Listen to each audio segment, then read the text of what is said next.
The year is 1943. Europe burns beneath the thunder of engines and the rattle of machine guns. Allied bombers crawl across the sky in tight formations, swarmed by German fighters hungry for kills. Losses are staggering. Airfields churn with smoke, but today something different appears. On German radar, a blip flickers, then disappears. Operators frown. Ghost return? Malfunction? Pilots scan the skies. Then they see it. A shape unlike any bomber they know. No propellers, no tail, just a black triangle gliding at impossible altitude. Silent, smooth, alien. The B-2 Spirit, a machine that won't exist for another 50 years. Yet here it is, slicing through the air of World War II. The Luftwaffe scrambles. Dozens of Messerschmitts climb to intercept, expecting a lumbering target. Instead, they face something faster, higher, and invisible to their radars. The question isn't just, what is it? The question is, could dozens of WP fighters bring down this ghost? Or would a single stealth bomber rewrite the air war of the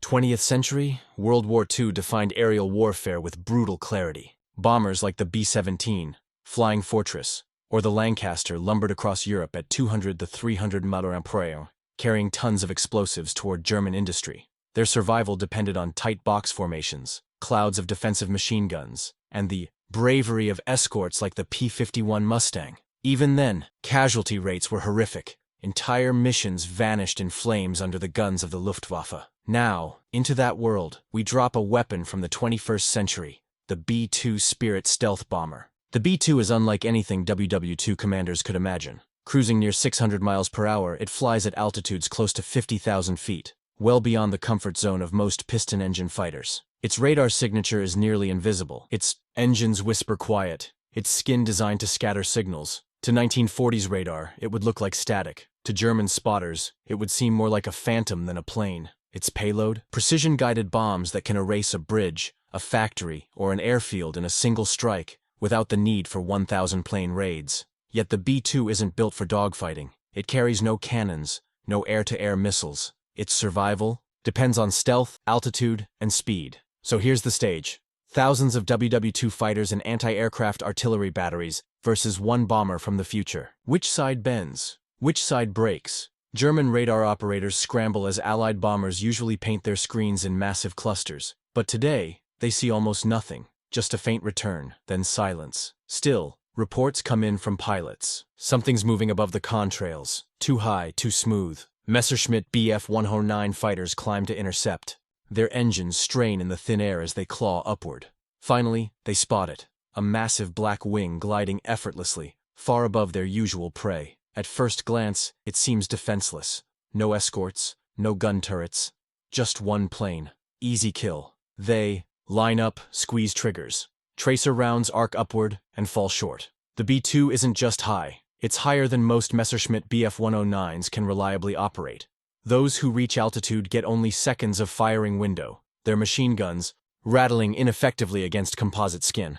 Then the bomber opens its bay. One joint direct attack munition, JDAM, falls, guided with eerie precision. A German airfield below erupts in fire. Fighters that had barely taken off are destroyed before clearing the runway. The message is clear. This isn't a bomber raid. This is a surgical ghost. The Luftwaffe quickly realizes brute force intercepts won't work. Too high, too fast, too strange. So they adapt. Instead of chasing, they build anti-aircraft artillery walls. Heavy 88mm guns saturate the skies. Above strategic targets, bombers are predictable. Factories, bridges, fuel depots. If the B-2 wants to strike them, it must fly through flak and concentrated fighter patrols. Messerschmitts and Focke-Wulf FW-190s begin circling lower, waiting for the bomber to descend from its lofty perch. They plan ambushes, trading altitude for numbers. All it takes is one lucky burst to cripple an engine, one fragment to pierce fuel tanks, and luck in war is never in short supply. On its next run, the B-2 glides through thin cloud cover. Explosions pepper the sky, shrapnel streaking past its smooth fuselage. No radar lock, no electronic warning systems, just instinct and evasion. For the first time, the stealth giant feels mortal. It still drops its bombs, erasing another key factory. But it leaves behind smoke trails of near misses, and German pilots whisper, it can be hurt. The B-2 bomber proves devastating in its early missions. Unlike lumbering Boeing B-17 Flying Fortresses that require entire formations, the Spirit strikes alone. One pass over a ball-bearing plant cripples production for weeks. A single precision-guided bomb levels a bridge that would have cost hundreds of lives and dozens of raids to destroy. Allied commanders are stunned by its efficiency. One plane doing the work of 1,000, whispers through the briefing rooms. Morale soars, but reality sets in. Each sortie is a gamble. The bomber can only carry so many weapons, about 16 precision bombs per load. Each run requires hours of flight over hostile skies, and fuel is always finite. Unlike in its true era, there are no stealth tankers or airborne warning and control system, AWACS aircraft to support it. The B-2 is alone. The Luftwaffe learns. They can't see it on radar, but they can guess its patterns. Key cities and industrial zones are ringed with even more flak. Fighters no longer chase high. Instead, they loiter around possible exit paths, hoping to catch the Spirit descending or returning. Eventually, attrition speaks. A lucky shell bursts close, shattering part of a wing. The bomber wobbles, barely escaping. Another mission, a Focke-Wulf climbs just high enough to rake its fuselage with cannon fire, damaging systems. The B-2 survives, but each flight now carries the shadow of loss. Strategically, the bomber is a nightmare for the Axis. Factories gone, rail hubs smashed, fuel depots erased. But tactically, it remains fragile. It cannot sweep the skies, it cannot defend itself, and it cannot be everywhere at once. Its power is absolute in the moment, but limited across the war. Best case, the B-2 rewrites the European air war. It dismantles German industry with surgical strikes, cutting months or even years off the conflict. Allied bombers no longer fly in suicidal swarms. Victory comes sooner, with far fewer losses. Worst case, a lucky burst from anti-aircraft artillery or a desperate fighter cripples the stealth giant. With no backup, the bomber crashes in enemy territory. The Allies lose their ace, and history continues unchanged,